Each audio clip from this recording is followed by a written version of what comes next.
Baik ibu-ibu, orang-orang tua kami yang dirahmati oleh Allah Subhanahu wa taala. Agar kelak nanti ibadah puasa kita, terlebih khusus nanti ibadah bulan suci Ramadan, tidak tergolong apa yang dikatakan oleh Rasulullah Muhammad sallallahu alaihi wasallam, kam min shaimin laisa lahu min siyamihi illal ju'i wal atas. Berapa banyak kalangan umatku, kata Rasulullah, yang mereka nanti berpuasa, tapi apa yang mereka puasakan mereka tidak akan mendapatkan apa-apa, terkecuali yang mereka dapatkan adalah lapar dan haus saja. Kita tidak ingin hadis Rasul ini berlaku dengan diri kita. Kita tidak ingin termasuk orang-orang yang dikategorikan yang disampaikan oleh Rasul 14 abad yang lalu. Ibaratkan pak kehojoan, kita kehojo setengah mati tapi gajinya tak dapat. Itulah ibaratkan ketika kita puasa nanti sebulan penuh nanti di bulan suci Ramadan, atau puasa-puasa sunnah lainnya, ketika kita menahan diri dari lapar dan haus, dimulai dari terbit fajar sampai tenggelam matahari, tiba-tiba pahala tak dapat. Kemuliaan dan keutamaan orang yang berpuasa itu tak ada yang dapat. Yang dapat kita cuma dua, lapar dan haus saja. Kenapa bisa begitu, Ustadz? Karena ketika kita berpuasa tanpa kita sadari bahwa puasa kita pada dasarnya sudah batal. Sudah batal. Kenapa kita tidak tahu batal? Maka jawabannya sederhana. Karena kita tidak peduli tentang ilmu-ilmu yang berkaitan dengan ibadah puasa kita. Tak sedikit manusia, terutama kita, ketika melaksanakan ibadah puasa, tak sedikit manusia tahu tentang hukum puasa itu. Yang tahu dia begitu masuk terbit fajar, makan sahur, mulai dari situ ditahankannya lah dirinya dari makan dan minum. Tapi ada sesuatu pekerjaan-pekerjaan yang lain yang mungkin dikokojokannya, justru itulah pada dasarnya yang menyebabkan dirinya bisa membatalkan puasanya. Dan kita tidak mau itu. Nah, jadi bapak dan ibu, bapak pula, ibu-ibu. Karena menang saja bapak-bapak ini. Ibu orang tua yang dirahmati oleh Allah Subhanahu wa taala. Hari ini kita akan menyampaikan sedikit kajian. Nanti kalau panjang umur kita sambung lagi kajian kita nih. Tahap pertemuan sekali lagi, biar sempurna. Dalam ibadah itu ada namanya syarat, ada namanya rukun. Ada syarat, ada rukun. Untuk apa syarat dan rukun ini? Ya, untuk mensahkan nilai-nilai ibadah yang kita kehojokan. Termasuk baca Yasin tadi. Baca Yasin pun tadi adanya syaratnya, adanya rukunnya. Kalau tak lengkap syarat dan rukunnya, sia-sianya kita baca surah Yasin tadi atau ayat-ayat yang lain. Ada syaratnya, ada rukunnya. Syaratnya apa? Pertama, ibu harus bersuci terlebih dahulu. Berwuduklah kalau memang tidak dalam keadaan hadas besar.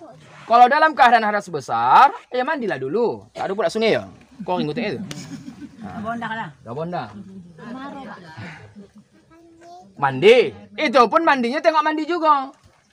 Ya, bukan semalam mandi yang 6 macam tuh 7 macam yang kita sampaikan itu mandi bisa menghilangkan hadas besar, tidak.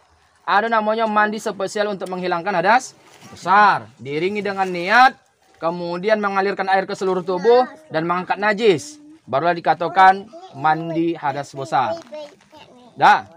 Setelah kita mandi atau memang kita sudah berwudu, apalagi syarat kedua? Membaca Yasin atau membaca Quran harus tertutup aurat. Tak boleh tak buka aurat kita. Itu syaratnya itu. Kemudian setelah kita penuhi itu, ya, masuklah kita kepada rukunnya. Apa rukunnya? Bacalah Quran itu, waratil Quran tartila, kata Allah dalam Al-Quran. Bacalah Al-Quran itu dengan ilmu. Ilmu apa itu? Ilmu tartil. Apa ilmu tartil itu? Itulah ilmu tajwid. Kalau yang dibaca panjang, panjangkan. Kalau panjangnya separuh, agak separuh panjangkan. Kalau umpamanya panjangnya agak lama sedikit, lamakan. Lamu wanak, lamakan. Jangan dipaksa-paksa. Kan tak enak jadi sawahnya. Kalau memang tak tahan awak memanjangkannya, cukup kemampuan kita. Tapi kalau memang pendek bacaan itu jangan dipanjangkan. Kalau memang panjang bacaan itu jangan dipendekkan. Kalau memang pas posisinya harus diizharkan, diizharkan. Kalau memang waktunya harus diiklabkan, harus diiklabkan. Kalau diikhfa safawikan atau ikhfa hakikikan. Kalau umpamanya idgham mimikan, harus diidgham mimikan. Kalau memang topat hurufnya mati, dia harus menimbulkan sifat. Seperti ketika kaf mati, sifatnya harus berhembus. Ak. Jangan di stop. Ak. Kenapa kalau di stop? Karena timbul dua keraguan. Kaf atau kaf yang kita sebutkan. Kalau tak kita pantulkan dia. Kalau tak kita topatkan hurufnya. Kalau kita stop sampai situ. Ak. Orang menilai bingung. Kecuali diri kita sendiri yang tahu. Orang menilai ini yang dibacakan kawan ini kaf atau kaf. Kalau kaf, dia harus dibalikkan, dihidupkan balik. Ak. Kalau kaf, ak. Seperti itu.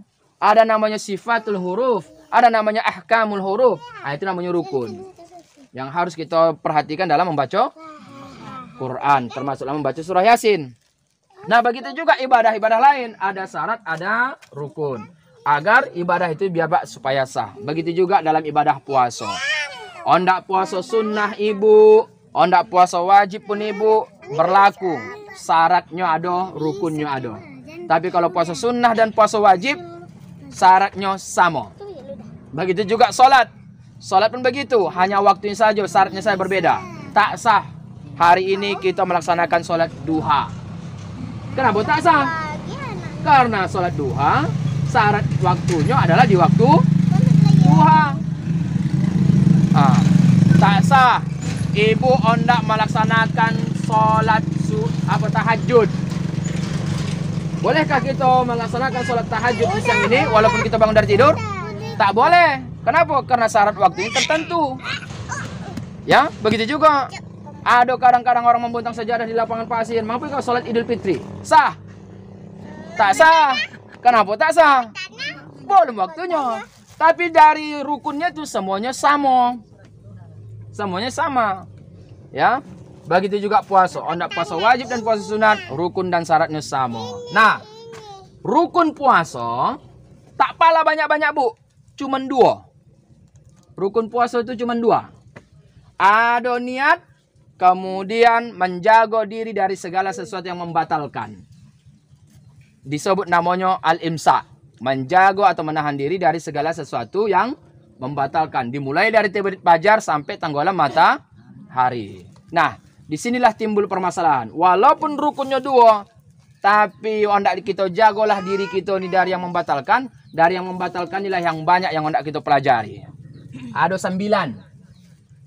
Ada 9 yang dapat membatalkan puasa. Ya. Setiap pakar itu ada pembahasannya masing-masing. Ya, dari 9 pembahasan itu nanti masing-masing punya cakupan pembahasan masing-masing. Tak perlu sekarang kita capek-capek membungkah Quran. Tak perlu kita capek-capek mencari hadis. Apa hadis yang membatalkan puasa? Sudah terangkum, dikarang oleh ulama-ulama kita. Ya, tinggal memahami saja dan tinggal melaksanakan.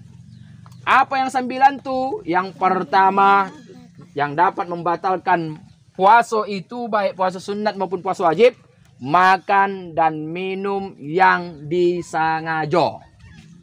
Ini harus disapahami. Karena adanya nanti makan dan minum tidak dapat membatalkan puasa, Pak. Wah, konyang dipanggil bahkan terap dari siang puasa itu. Sadar dia. Ya. Sadarnya dia, Pak. Sengaja itu, Ustaz. Sengaja. Makan dan minum yang disengaja tapi dia tidak membatalkan puasa. Tadi kata Ustaz, makan dan minum yang disengaja itu bisa membatalkan puasa. Yang mana itu? Makan dan minum yang disengaja walaupun sebutir atau setetes yang dapat membatalkan puasa yang disengajanya, dia sadar dalam keadaan puasa. Saya ulangi. Makan dan minum yang mana yang dapat membatalkan puasa itu? Makan dan minum yang dapat membatalkan puasa jika dia sadar dia dalam keadaan puasa. Karena tak mungkin menurut akal kita orang makan dan minum tak sengaja. Pasti sengaja. Tak mungkin tak disengajanya. Pasti disengaja. Contoh macam aku nih. Sukulah dingin. Kalau panas magelang juga. Ada rupanya tak sengaja. Tak sengaja aku minum jang. Ada begitu? Tak mungkin. Apalagi makan sudah bertambu-tambu. Tahulah hari pertama kan? Biasanya hari pertama itu sisa makanan di hari malam tuh. Unggahan. Ada daging, ada ayam, ada ikan. Macam-macam masakan tuh. Ya kan? Kalau ikan tuh 5 warna lah masakannya. Warna putih. Warna merah. Ada nggak masak warna merah? Sambal goreng? Masak saus? Bajayo gitu pak.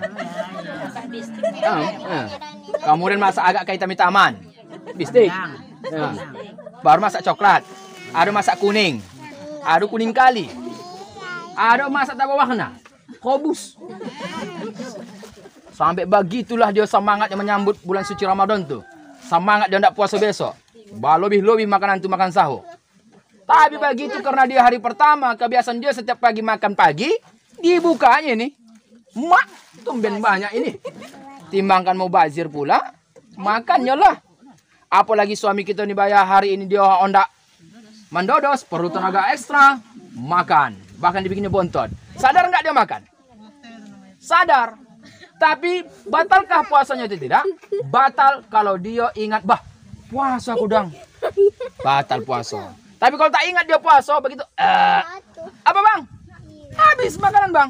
Kenapa rupanya dek? Tak bisa punya makan. Bukan masalah tak bisa makan bang. Masalahnya abang puasa tidak? Astaghfirullahaladzim. Oh iya tadi subuh kan sahur aku. Alamak. Macam mana ini dek? Kau tahu Ustaz Jenal yang semalam datang bang? Tak batal puasa. Udah konyang perutku bak dek. Tak apa-apa bang. Itu namanya nikmat. Cuman yang lebih takut nyawa ketika sodap si laki atau si suami menyontap dagingnya. Tak puasa bang ya? Tak ingatlah pula kan? Diingatkan dia? Tak ingatlah pula. Apa iyo? Macam manalah makanan yang di dalam nih. Ditolan. Batal puasa. Dibuang. Kata Allah dalam Al-Quran. Al-mubazzir ikhwanu kana sayatin. Mak. 2 kemungkinan. Ditolan. Batal puasa. Makanya. Kalaulah nampak suami ibu tengah makan besok asik. Karena dia nak mendodos. Mak tengok ini. Diam aja dulu. Habiskan dia minum. Begitu nak dipancingnya rokok. Bang. Udah itu. Cukuplah sudah. Kenapa dek? Puasa bang. Kenapa tak kau ingatkan? Tak mungkinlah aku ingatkan abang tadi seorang asik makan. Bisa gawat. Minum tak bisa. Ya kalau kebetulan daging yang dimakan. Sompat ikan. Mak bayan. Bokas bunda. Oh, bokas bunda tak ada lagi. Udah berganti dengan duit. 200.000 sebulan. Hah? Ada apa? Bulan. Ditengok makanan kering. Nasi tak ada kuah. Masuk ikan asin. Ikan asin tambahan pula. Kalau lah dibiarkan ini karang. Tak sangkut. Ukurannya luar biasa. Nah, udah biarkan aja begitu. Jadi makan. Jadi macam mana ini? Yang melihatnya ini. Pura-pura palingkan dulu.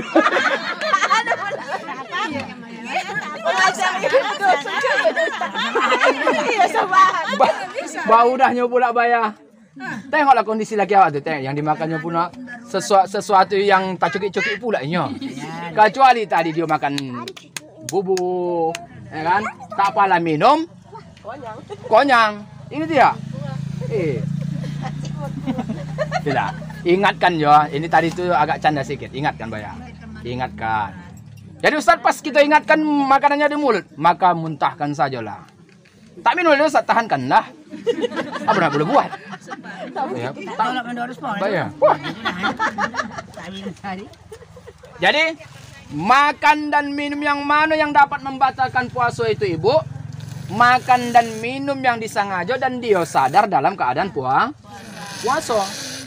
Karena mustahil menolak akal, tak mungkin orang tak tidur sambil makan.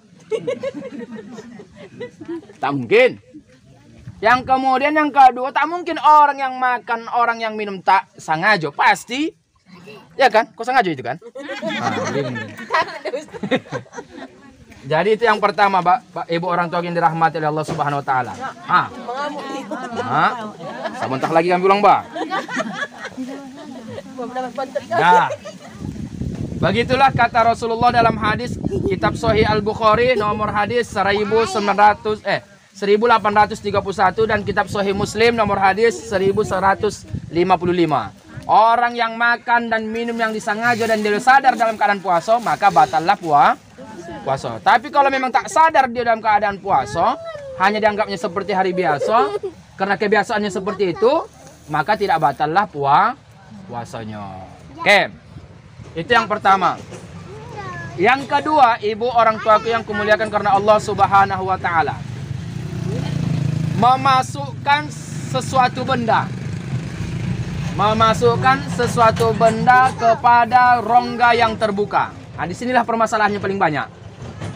Makanya mohon maaf nanti ketika ibu puasa apapun itu, hendak puasa wajib atau puasa sunat, jangan cubo-cubo manggerek talingo. Apalagi pakai bulu ayam. Manggali tinggal begini itu. Ya.